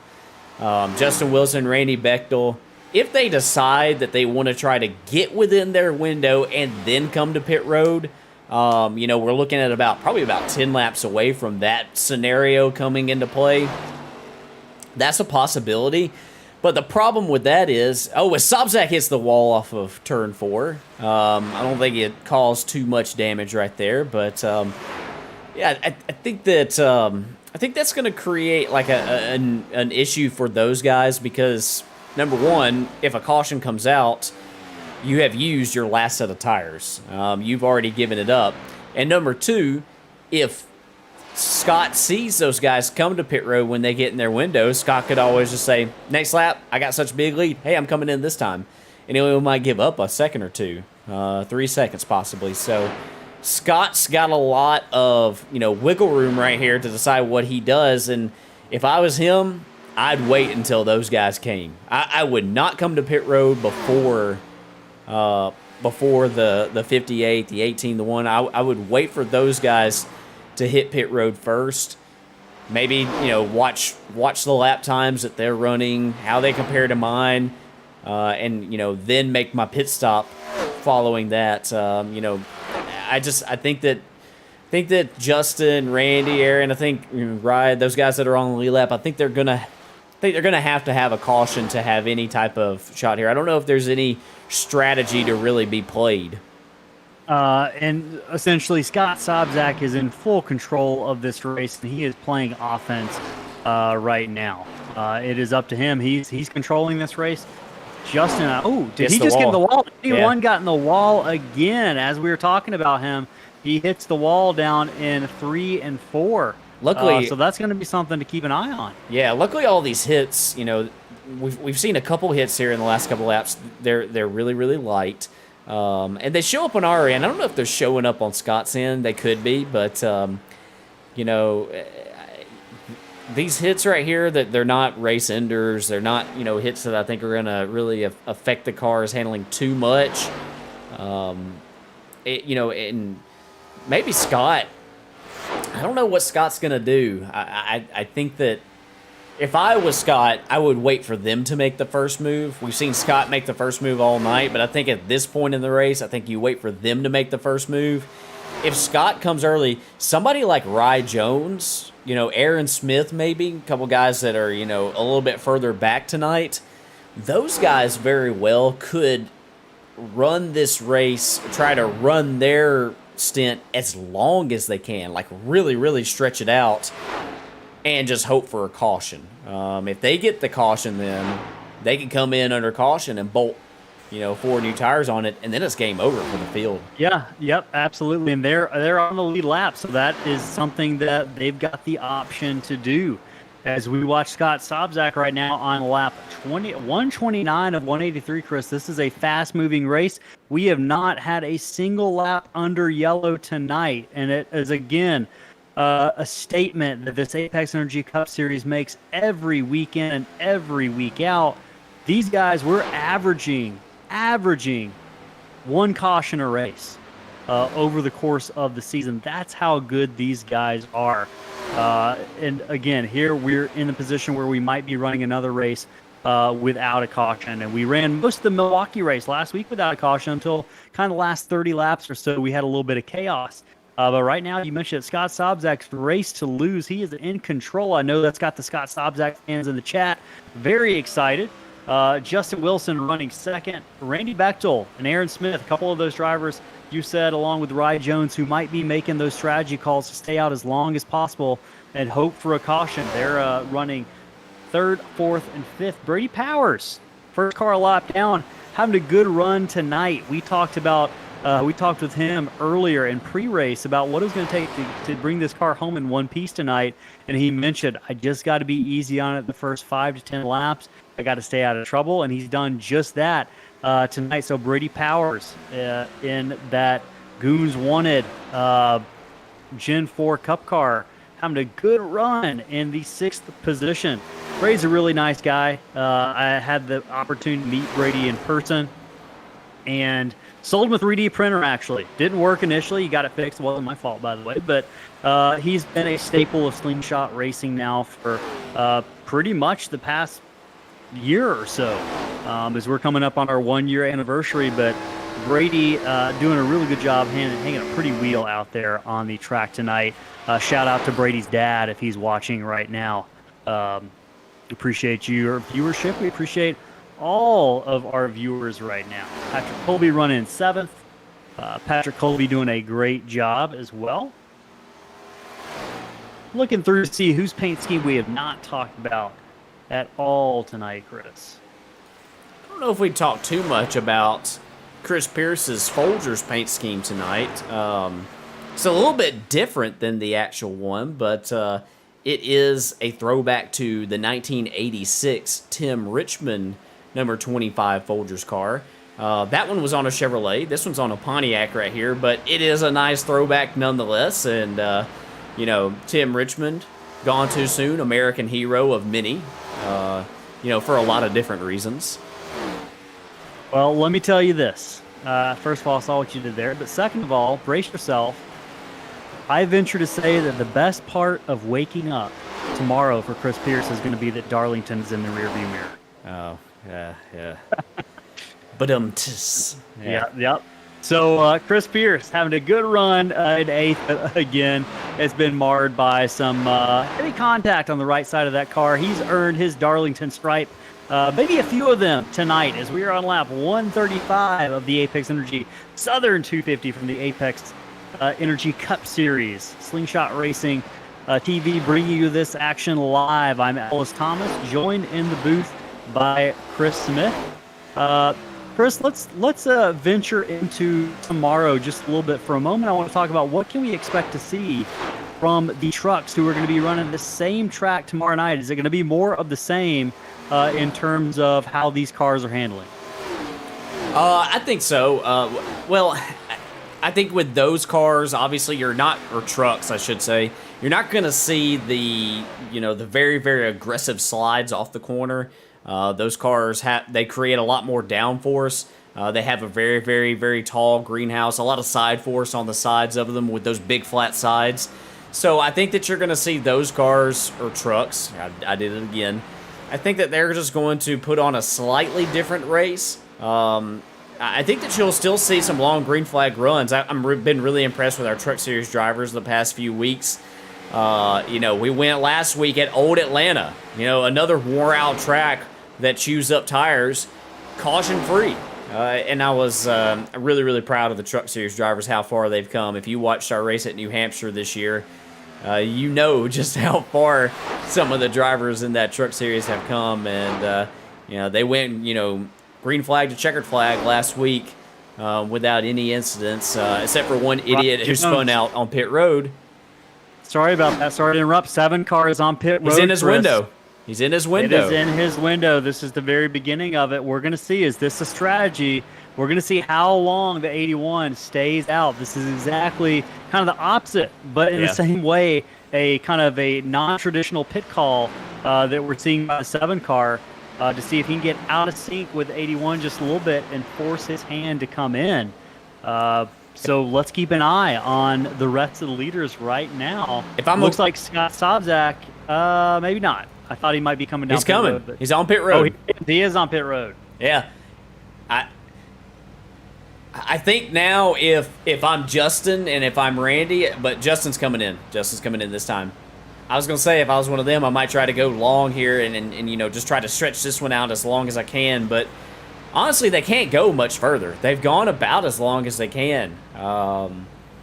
They're creeping up on that fuel window now, and I think that's a good call by Rye Jones. We mentioned he might go a little bit longer, but being the first one to come to pit road, he's going to gain some ground. He's going to gain some time. I don't know if it's going to be enough to gain a position because Aaron Smith was Aaron might be coming in this time by, but I think that's a good call on his part, and I think everybody's just kind of in a window now. The good news is that if this thing all cycles through, we're not going to see anybody who has a set of tires in the pits who snookers the field, which I shouldn't say that's good news because some people might be really, really hoping for that. But I think that this race tonight is going to be decided on pace by the looks of it. I think you're absolutely right. We've got about 42 laps left. We're looking like we've seen the last pit stops of the night in the Apex Energy Cup Series, at least for the largest portion of the leaders right now. As we watch Scott Sobczak drive by that 18 of Randy Bechtel.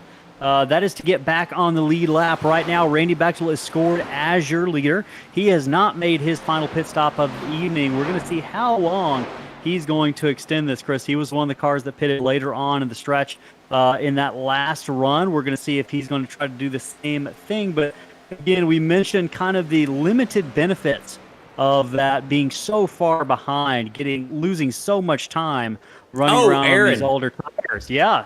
Number 1 car in trouble. And I think this. Oh man, he's sideways all the way on corner entry, and he hit the tires. He hit the end of pit road, the tires there. I'm sorry, actually they're barrels here. But he tagged them on corner entry with the rear of the car. On our end, it's not damaged too bad, but I'm not sure how badly it's going to be on his end. Just trying to get all that he can get there, and hey, Oh, man. we'll see if that opens the door for Rye Jones now, who was able to go out there and turn some really fast laps. We'll see how much ground Rye makes up on. I'm not 100% on what the gap was before this cycle began, but if he was within like a certain window right there, we might see a change for the 4th position possibly. We very well might. Randy Bechtel, your 18 car, is also on pit road at this point. We watched him crawl down pit road, and it is staggeringly slow down pit road. Right now, that leaves Brady Powers and I believe Patrick Colby, as well as Chris Pierce, the only 3 cars remaining on the racetrack right now. Timing's a little bit off right now because we're in the middle of this pit cycle. Hey, we want to take a second to reach to say hey to Nick DeCesare, who says he's going to get a pit road penalty for sure tomorrow night in the Truck Series. So we'll hold you to that. We'll keep an eye out tomorrow night at 8:35 in the Truck Series race. Nick. Brady Powers continues to lead. We've got about 38 laps left in this long crown jewel race, the Apex Energy Southern 250, but the 22 is going to be pitting this time by, it looks like, on lap 145. Can he get it? Whoa, down. He makes it. Wow.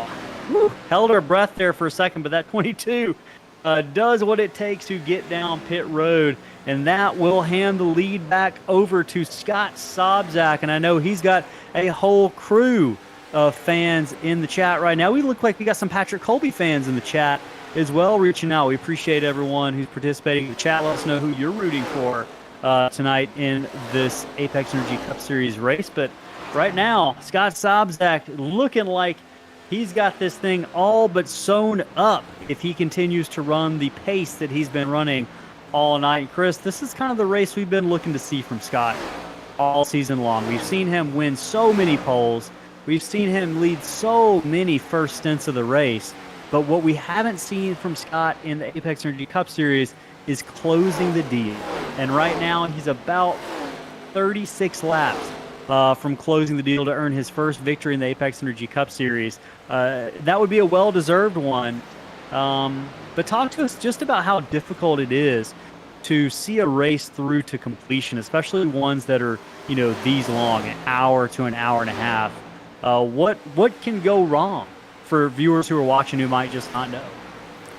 Well, it's hard enough just to go out here and just to drive the car. It's hard enough just to go out here and race amongst, all these really, really good drivers. But, you also have to, manage your tires, manage your fuel, manage the gaps, think about, what the trends look like. It's hard. The race last week at Milwaukee looks really, really green, and then it turned into, caution after caution at the very end of it. So, there's a lot of luck that is involved too. But, Scott tonight, I think, has just, and you saw it right there with the 99 trying to pass him. It's all about risk reward. Right now, it's just about no mistakes, and he knows that. He's a smart driver, and we don't see him laying that right front up against the wall. We don't see him getting super close to it up in the middle of 1 and 2. We don't really see him doing it down in 3 and 4 either. In fact, I saw him the last lap. He decided that he was going to run pretty low down here in 3 and 4, and he's doing it again. So that's part of it here. Not beating yourself. And Scott's also, I think this is a single car team, and so sometimes being in a single car team when you don't have somebody to bounce ideas off of, sometimes that can contribute to it as well. But I'd say that he has hit it perfect tonight. He has had the pace. I think that he has come to pit road at the right time. I think that his long run speed with how early he's pit a couple times has been super, super impressive. And, sometimes it's just really, really it's rewarding to see the fastest car win. Absolutely, and he has definitely been the fastest car on the track tonight. That is Scott Sobczak in that number 81. And right now might be a good time as we made our final pit cycle. Looks like Patrick Colby, the only driver remaining out on the track right now. We're going to step away for a quick break to hear from our partners at Apex Energy, and we'll be right back on the other side of this quick partner break.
How do we get these one-of-a-kind amazing trophies?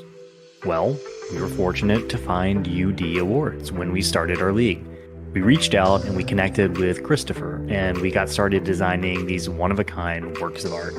The process was easy from start to finish. After just a few revisions, we finalized each one of them, and the team at UD got to work building each trophy from scratch. They're a small team, but they've got the ability to do just about anything your brain can imagine. And don't worry, if you're not an artist, they've got an entire catalog of unique trophies in pretty much any material you can imagine. Wood, acrylic, glass, and in the case of last season's trophy, metal. The best part, they're affordable. If you're looking for a trophy for your event or league, the choice is simple. UD Awards can give you exactly what you want.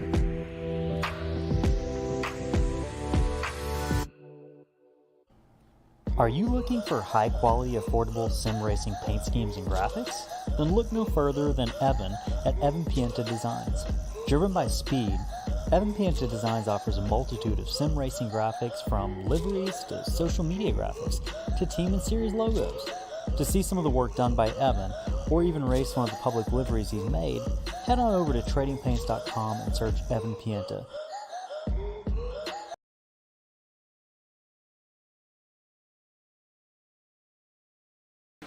And we are back at Darlington Raceway. We've just got about 24 laps remaining in the Apex Energy Southern 250 from Slingshot Racing, and we're just taking a look at Scott Sobczak, our leader, getting into the wall off of turn 2. Scott Sobczak has been dominant all night, and guess what, Chris? That really didn't impact his car at all. We made it more dramatic than it needed to be, but it's been smooth sailing. We were just having a conversation, Patrick Colby, on those fresh tires.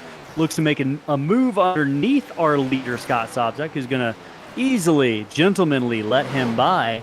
We're talking all just in the break about these cars can take quite a beating, as we've seen these drivers be in the wall all night long. We've seen Aaron Smith hit the tire barrier on pit road, have 4 incident points, and is still trucking out there in the 4th position right behind Randy Bechtel. So it's going to take a lot to tear these cars apart right now, and that is to the advantage of Scott Sobczak in that 81 Square D inverse paint scheme tonight. Right now, Scott is your leader. He's got about a 10.9 second lead over Justin Wilson. We've seen that creep up over the course of the run. These guys are on equal tire length. Justin might be about a lap newer and fresher than Scott's, but man, this shows you Scott putting together a complete race unlike any other he's done this entire season. He's got about 20 laps left to close the deal. Randy Bechtel, let's revisit this story from the pre-race. Randy Bechtel gained about 16 points last week during the race at Milwaukee that Aaron Smith could not join due to some technical difficulties. Right now, Randy running in third, Aaron running in fourth. And that means that Randy is going to chew into that points lead just a little bit more. We were probably naive to think that there would be a major gap between these two guys tonight. But Randy has made sure that he is on the right end of that gap, no matter how small it might be. That's going to be a couple points to his advantage that he'll pick up on Aaron. That should take the points lead to under 20 after week number 10. So that is something we were looking at earlier. Yeah, I think that one thing to keep in mind too. I'm honestly not 100% if Aaron has led a lap tonight, but I know Randy has, because Randy has stayed out longer on some of these stints and some others. Right now, he's got about 5 lap fresher tires, 4 or 5 laps. I think it's 4 laps actually. Than Sobczak and Wilson. What I'm seeing right now is obviously Randy's got, really, really good pace compared to, some of his people around him because of, staying out longer. But also I think that Justin's really in cruise mode right now. And I think that Scott actually just realized it here in the last maybe lap or two. I think that Justin was really, really, really backing his pace down to try to save some tires. Nobody has any tires left now. Everybody has used up all their tires now at this point. And so if you're Justin Wilson, if you're Randy Bechtel, and you've got a big margin now, why not try to, just back it off and try to save, a little bit of tire for a possible caution and, a quick dash to the end. But if you're Justin Wilson and you do that, and Randy Bechtel decides not to, you run the risk of giving up that second position. So I'm going to be interested to see what plays out here in the last few laps between the teammates, Randy Bechtel racing for points and Justin Wilson just racing for a trophy tonight. Yep, there's about a 6-second gap right now, about 5.5-second gap between second and third place. Scott Sobczak just in the wall again. Chris, you can hear it, but again, there's not that much damage we're seeing. But I will say this, Chris, in the last 3 laps, as we were talking about, Scott Sobczak has given up about a second to Justin Wilson. So that might be continuing to be a trend that we see. I don't think we've got enough laps for that to really make a difference in the outcome of this race. You never know. Scott might get into the wall again. He's only got about 15 laps left in this Apex Energy Southern 250 to make it. But right now we're seeing Justin Wilson pick up just a little bit of time. He's under 10 seconds now, and he's continuing to pull away from his teammate, Randy Bechtel. So we see the 58 turning up the wick. Justin Wilson looking to see if he can make any ground, but that last lap by Scott turned it right back up, Chris, and picked up a little bit of time on Justin. So as soon as we said something, it's like almost Scott had to intuition they were talking about and then picked it up. Yeah, I think that if you're Scott, it's okay if you give up a tenth or two here and there. It's okay if you give up 3 tenths. We're sitting here, we're down less than 15 laps to go. The margin that he has right now, it's got a really, really comfortable gap. And so no mistakes at this point if you're Sobczak. Bring it home. Bring it home is the mission for that 81 car. Just about 13 laps from the finish of this crown jewel event for the Slingshot Racing League, the Apex Energy Southern 250. Scott Sobczak, if he could hold on for the win, Chris, is going to win $25 in addition to just the pride of that first career win in Slingshot Racing League. And when we talk about first career win in Slingshot Racing League, those are not easy to come by, Chris, particularly in this Cup Series, because Aaron Smith has been so dominant this season, outside of Randy Bechtel winning Daytona and Chase Berry winning last week in Milwaukee. Aaron Smith has put on a clinic, but tonight Scott Sobczak has figured it out. I think he had a little bit of help from a mistake that one car made earlier in the race, but he is continuing to just chip away one lap at a time. You're running out of laps to make mistakes, and you gotta love that if you were Scott Sobczak. Yeah. I don't know if he's got anyone on the radio right now cheering him on, but I know he's got some fans in the chat cheering him on. So Yeah, Aaron did run into trouble early. He had that little mistake off of turn 2, but I think that Scott has just had the pace on everybody tonight. I don't know if this would even be different if if Aaron didn't have that trouble.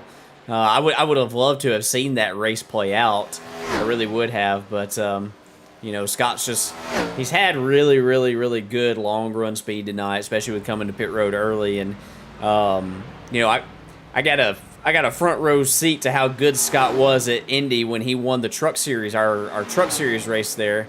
How good he was, the butt whooping that he put on me there in the final closing, stages of that race. And he's, I'm not a bit surprised to see him doing what he's doing tonight.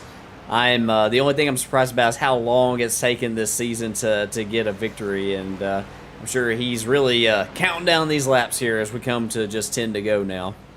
absolutely, and someone who's also counting down the laps back there. We got a battle for 7th and 8th between Chris Pierce and Patrick Colby. We can bring the cameras to for just a minute. This has been going on for several laps. Patrick Colby running a little bit faster than Chris Pierce here. Looking to see if he can close the gap. They're right neck and neck, and we talk about the difficulty of running close to other cars here at Darlington. Especially Chris Pierce has been a driver who's been in the wall multiple times tonight.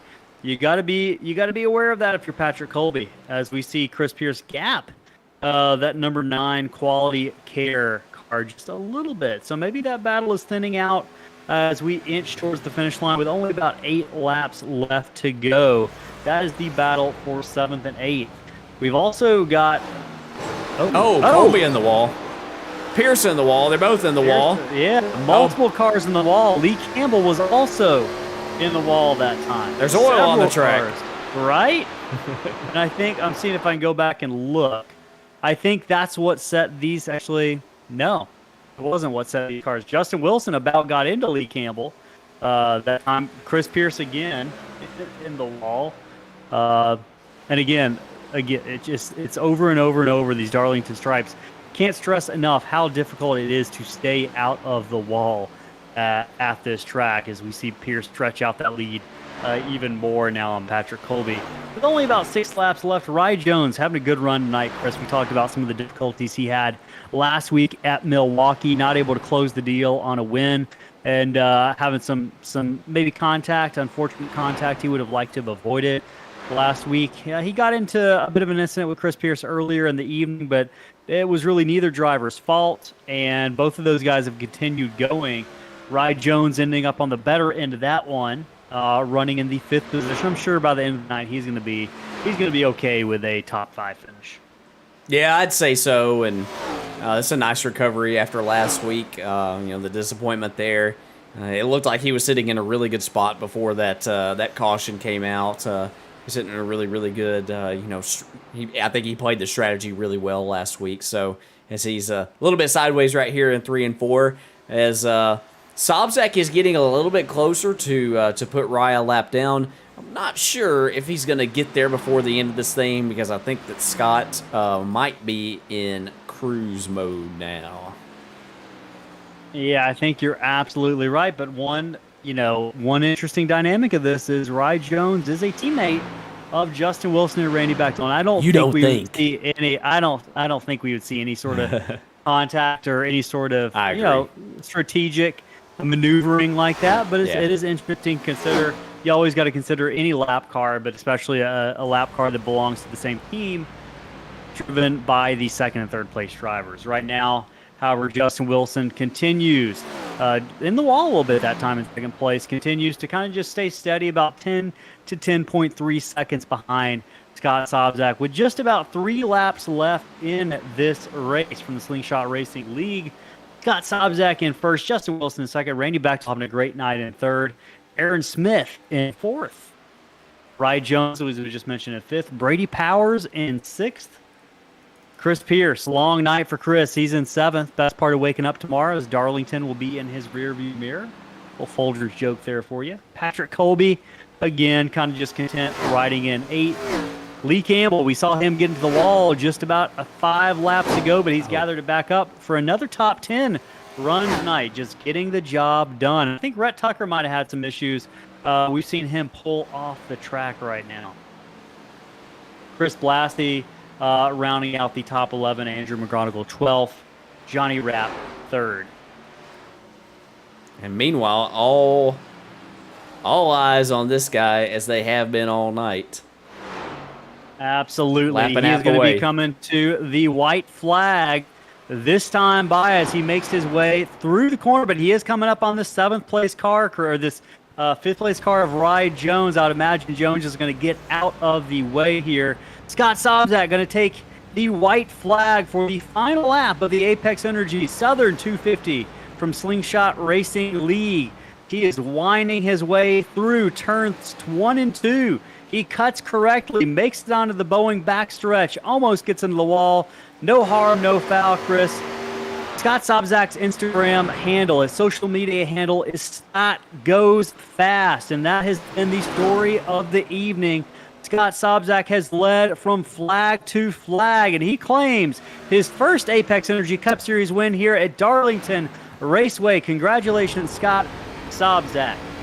Justin Wilson winding his way through turn 4, almost contact with Brady Powers, but he is going to finish in 2nd place in his one-off race here in Slingshot Racing League. Randy Bechtel 3rd, Aaron Smith 4th. Rye Jones will round out your top 5. Wow. A lot of intensity those last couple of laps, especially as Scott Sobczak closed on that lap car of Rye Jones, but all ended well as Scott's going to roll around here on the front stretch to make what we believe will be a celebratory donut. We're going to let him do that, and then we'll catch up with the top 3 finishers, Bechtel, Wilson, and our winner, Sobczak, here in just a moment.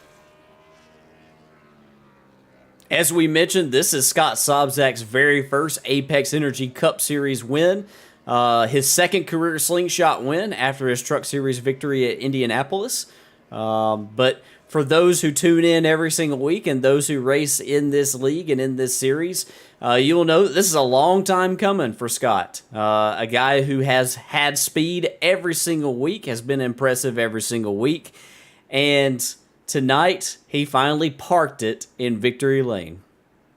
All right, we're going to bring Randy Bechtel here into the broadcast booth to hear from our 3rd place finisher. Randy Bechtel, Chris Smith, and Ellis Thomas in the broadcast booth for Slingshot. You got a copy, my friend. Yes, sir. Well, 3rd place. Great run tonight. You didn't have necessarily the speed that Scott Sobczak or Justin Wilson had, but talk to us a little bit. This was Justin Wilson's first and only race, we think, of this season. He's obviously welcome to come back and run more, but talk to us about the planning that went into tonight, because I know that was an emphasis it felt like you guys were making throughout the week, was running as a team. We saw some photos y'all posted of y'all running together. What kind of things did y'all talk about that you felt like made tonight, somewhat successful with the top 3 finish?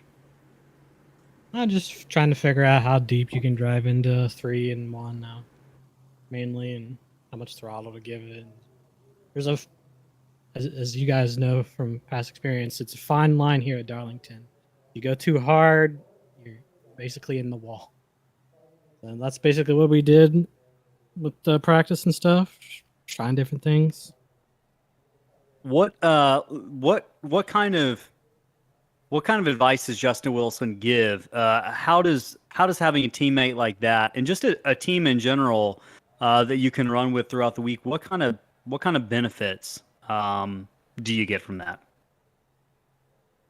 I just learning different lines that he's running. If you're running behind him, breaking points when he's picking up the throttle, just little things here and there. And, it all adds up in the long run. It all does add up in the long run. Speaking of that, you're chipping away, man, at Aaron Smith's point lead. I think you're going to pick up another point or two tonight. It's going to be under 20 points. So we'll continue to keep an eye on you for these final 5 races of the season. Before we let you go, you got any shout outs? I want to thank all my payday teammates, you guys for broadcasting and running the league, and all the great sponsors. Awesome. Well, we appreciate you. Go out there and have a good evening. We appreciate it. Thank you, guys. All right. So you heard from our 3rd place finisher there. We're going to bring our 2nd place finisher into the booth. Justin Wilson, going to be in here in just a second. All right. He's in. Justin Wilson, driver of the number 58. It's been a long time, my friend. This is the Slingshot Racing booth. You got a copy? Yes, sir. Man, it was good to see you out here tonight, and good to see you in an awesome paint scheme tonight. Love that Mark Martin throwback. Talk us through this race tonight. Going in, did you guys have somewhat of a game plan? Did you have to make any changes to that based upon the things that you saw out of the speed of the 81 tonight? Just talk us through like any audibles maybe that you had to call. I mean, honestly, I didn't know what we were getting into. It's my first race in, months. Never drove this car before, so it was a learning curve. I almost wanted to kind of pick a strategy of pitting early like Scott did, but that was just it was a bad call on my part to stay out. I knew we should have kind of evened him out like we did, and he got that big lead. I felt like we were pretty even in the run, where we would just like he'd gain a little and then I'd gain a little, and we'd just kind of be back and forth. But so we pretty much made our bed and kind of lost it right there at the beginning. And but I mean, I'm not complaining. I mean, after the break and kind of just jumping in this new car and going, I'm happy with the 2nd place. Yeah, you look good tonight. Talk to us a little bit about this car. What were your impressions of it, and sort of jumping into the deep end tonight on a really difficult track? Well, honestly, I wasn't expecting the kind of the looseness off the corner and then the drop off of the tire wear. I really wasn't ready for that. Kind of got tight at the end and then kind of loose off, and kind of fighting it all night, just trying to get my feet back into it. It's tough coming back, just jumping straight back into it. Well, man, we're happy to have you here. You always got a spot here in Slingshot. It's great to see you back on the track. Great run tonight. Any shout outs that you want to give before we let you go? Yeah, I didn't get a chance, because I haven't raced with you guys in a while, but just want to give a shout out to Obuchi. Yes, sir. Running down, ran this for him tonight. Was kind of hoping to get the dub, but you know what? I'll take a 2nd place any day. We definitely miss him. But I want to give a shout out to Randy and Johnny. Johnny kind of struggled, but and Ryan for joining in and kind of helping me adapt to the car, telling me what it's like since they've been running it all season. And thank you guys for letting me race with y'all, and I'll try and do it some more. Man, we would love to have you. We would love it. We would love it. All right, guys. That's Justin Wilson, driver of the 58, your 2nd place finisher tonight. Congratulations, man. Yeah, thank you. Have a good night. All right, so we're going to bring in our winner into the booth, Scott Sobczak. Scott Sobczak, Ellis, and Chris in the Slingshot booth. Do you have a copy? Scott Sobczak, Ellis, and Chris in the Slingshot booth. You got a copy? Hey, boys, I got you. There you are. Wow. Man, what a great race. First of all, congratulations. I know Chris and I talked about this has been a long time coming. It felt like over the course of the season there have been so many polls, so many, first halves of races led. But tonight you put together, I think this has felt like one of, if not the most dominant runs of the season for any driver. First of all, talk to us a little bit about, your mindset headed into the green flag tonight. You're starting 2nd. You sent it into the corner and Aaron let you get away with it. And, that benefited you. Talk to us about that strategy early on. Yeah, well, hell yeah, we got one finally. And, if it means starting 2nd from now on, I'm willing to do that. But yeah, going into turn 1, that is probably the most dangerous corner and lap 1 here out of anything on the schedule, and at least having the advantage of going on the green as opposed to the leader's advantage was kind of big. And I was ready for just to be side by side, and honestly, I was surprised he checked up a little bit on the low side, and that was enough. And then I just ran a couple quick laps trying to get away to see what would happen, and the idea was to miss any of the carnage that might go on, but that never happened. But it looked like it didn't matter. Yeah, man. We were talking about it, and we know that Aaron had some issues earlier in the race, and I don't think they would have mattered tonight, honestly, based on kind of that performance we saw from you all night long. I think you were destined from the green flag to probably win this. Talk to us a little bit about whether or not your tire management strategy kind of changed tonight versus earlier in the season. We've seen you drive fast in the beginning portions of a run, but maybe burn off the tires a little bit sooner than other guys. Did you do anything different tonight? Not too much. I think it was honestly, it was really more about some pit strategy that kind of helped. I mean, getting on a good cycle there, a couple laps short of running out, getting out ahead of a couple guys. I learned the last several weeks that's kind of been an issue. So getting in a couple laps earlier and actually doing the math a little bit better to make sure I could make it at the end was always good. And even after last week, I know nothing's guaranteed, or especially after last week of leading a bunch of that race and then having the result we did. But this time I was not going to let that happen. And even in that last stint, I was saving tires and managing that gap just in case there was a restart. I would have something left. So, just saved a little bit, but I tried to be quick and keep it off the wall. But I got plenty of Darlington stripes out there too. I was about to say, we weren't keeping count, but we did notice quite a few times where you and other drivers were in the end of the wall, but it didn't really seem to make a difference. Didn't see you gain any incident points, and didn't seem to make a difference in the performance of the car. No, a bunch of scrapes, and I knew that was going to happen.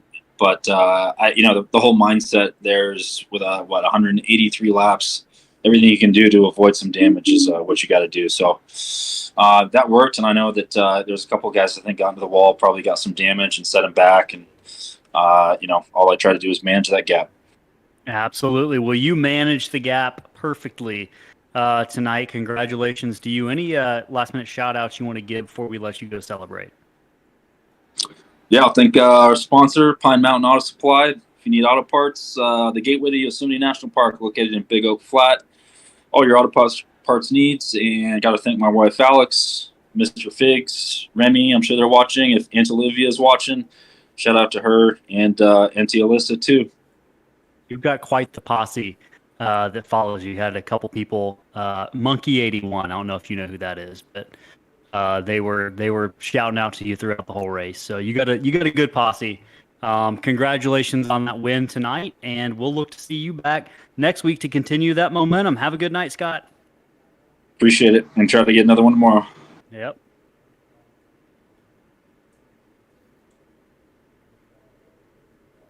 All right, so you heard from our winner, Scott Sobczak there, Chris.